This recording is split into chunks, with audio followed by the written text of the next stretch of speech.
Here is the start of a journey that is unique in British history.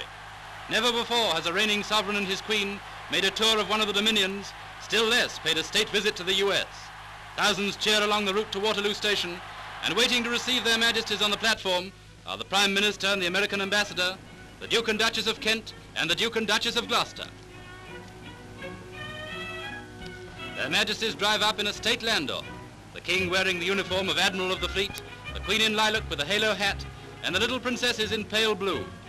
They're greeted first by the chairman of the Southern Railway, Mr. Holland Martin, and perhaps never before has a newsreel camera captured such charming informal close-ups of almost every member of our royal family.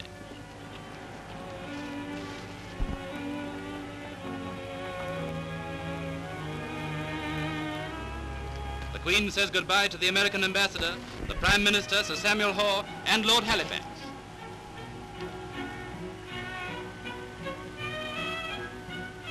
The royal family is to travel with their majesties to Portsmouth, but for London it's the last personal contact with our King and Queen for 7 weeks. So goodbye and bon voyage.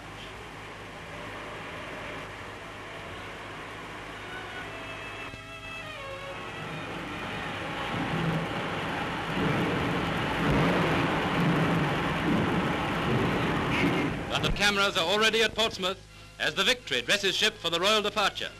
At Portsmouth Station, their majesties leave the train to receive the tribute of the port that has played such an important part in our maritime history. The King and Queen are received by the Lord Lieutenant of Hampshire and the Lord Mayor before walking across the cheering city square to the Guildhall for the ceremony of receiving the keys of Portsmouth Castle, a ceremony that is a token of the loyalty and love of their majesties' island subjects, that same love and loyalty of which they will find fresh experience across the Atlantic.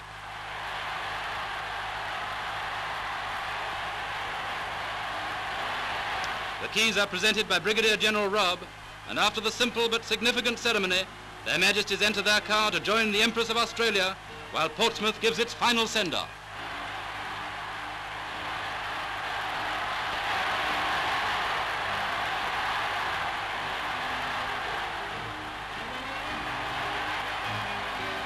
Meanwhile, the train has brought the rest of the royal family to the great liner, which for the next few days will be their majesties' home. And here, too, we can surely find some significance in the fact that the king is to cross the Atlantic not in a man of war, but in an unarmored merchant ship. For in this troubled world, while the empire must be armed for defense, here is proof that what we are defending is the ideal of peace. The white ensign flies over the Empress of Australia, and the royal standard is broken alongside as their majesties leave English soil behind. The royal baggage is taken aboard, and one by one the last contacts with home are broken.